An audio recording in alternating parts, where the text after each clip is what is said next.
Hello and welcome to The Hero Spouse. I'm Kendra Ruth, here to answer one of your questions about marriage and midlife crisis. Today we have an anonymous female left behind and forward moving spouse. Her bomb drop was August 13th of 2022, that's this year, and her date of marriage is 2002. She is not yet familiar with either the energy levels or contact types. She says, my husband has moved back in after 3 months. Now remember, it's only been about that since the bomb drop which she referenced. And he spends his time between home and the alienator's house. He's sleeping in the spare room while he's here. The alienator has previously told him that she doesn't want him and I to have contact or to have any type of relationship, even though we have a daughter. I'm going to tell you why that's good news in a minute, okay? He's not in too much contact. He wasn't in contact in too much while she was around, but he'd text when she wasn't there.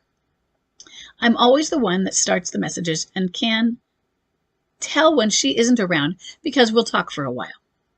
I'm not sure if he's a boomerang or an off and on due to the fact that she doesn't want him in contact with me. He's also very emotional. Could this be a low energy wallower? Also, I'm not positive if the date was the actual date of bomb drop, as there were other times he made references to being done. That's just the day he left. So a few things. You're right. That's not the date of bomb drop. I want you to go back and figure out when he made those first references. If you can, if it's only a few months or a year, whenever, where you felt concrete and where he started to really show signs of change since he'd made a public statement to you. So next, he is probably not a low energy wallower, but we'll look at that. You'll need more time. You'd also need more time technically for contact type, but he's most likely a clinging boomerang. He's nowhere near an off and on because it's only been 3 months and you've had contact with him. That would put him out of being off and on right now anyway. And he's probably more clinging. For one, you said he's moved back in. I get that he's still in the affair, but the thing is, you talk, and you don't just talk. You said when she's not around, you can talk for a while. There's some form of a connection there in talking. He's hiding from her still. He's hiding that he's having contact with you still. Now, this is good because she has very quickly, supposing that he just moved in with her then, and maybe the relationship hadn't been going on very long before that, in August when he left, excuse me, she's already showing signs of extreme levels of control for him. I don't want you to see your wife. I don't want you to have a communication with your wife. I don't have contact with her. I don't want you to have a relationship with your wife, not even ex-wife, but wife. Or suppose it were somebody who was ex. I don't want you to have a relationship with your ex-wife with whom you have a child, who is still a child. That doesn't make sense. It's not appropriate. So that is an extreme level of control, indicative of an affair down, and I like it. I know that it seems strange, but I like it because it doesn't bode well. It's a standard affair. And it's a standard affair where he is going to be miserable. But there's also limerence. So they can be miserable and stay that way for a long time. And long is measured in years. 3. Midlife crisis is 3 to upwards of 7 years. The affair that doesn't mean the affair's there that whole time. But I want you to consider that he's probably in limerence with her or for her. So no matter what she does, he's going to keep going back to her. But right now, what I see your need is, other than the standard need that we all have and his priority is healing, you need to set some boundaries. And that's going to be hard because boundaries in the beginning, first, they're just more difficult. You're in the shock and the pain and that feeling of desperation to save this and you don't want to mess it up. And there is something to be said for being too firm in the beginning. There's also something to be said for not being firm enough. If he's going to be with that alienator, with that person, in any form of a relationship, he shouldn't be at the house. He shouldn't, and what I mean is living at the house. I don't mean he shouldn't be at the house. He can pick up your daughter there and come in and have coffee or whatever that is. But while you're having a relationship with her, you can't go living here. And if you're going to move back in, then you can't be going and seeing her and calling her and texting her. Oh yeah, I get that you're moving in because you needed the place to crash, so you're living on the couch, or you're living in the basement, or too bad. That's the strongest type of boundary. Now set what you can. okay? If this were 3 years in, I would really be adamant about that. I still want to be somewhat adamant about it, though.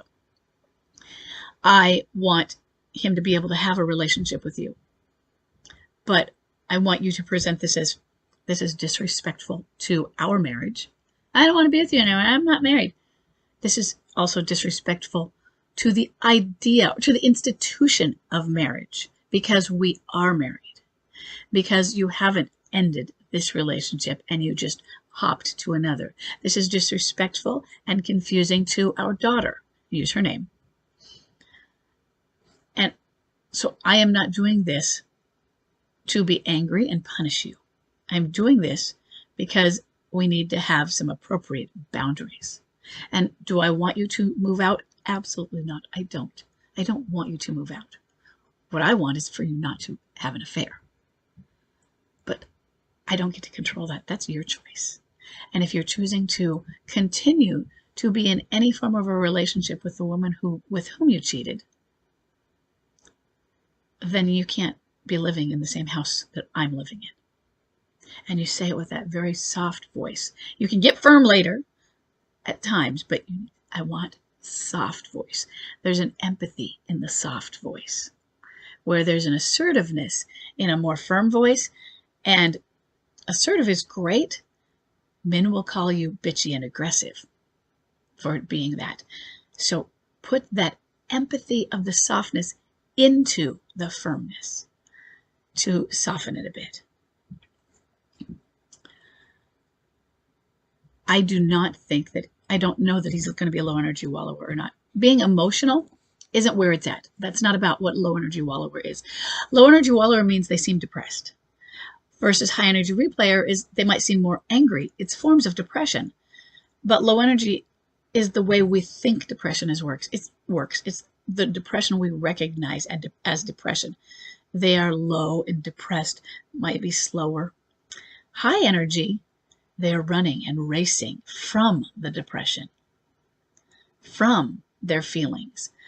But they might be very emotional. Emotional can be angry, not just, I don't know what's going on with me. Something's wrong.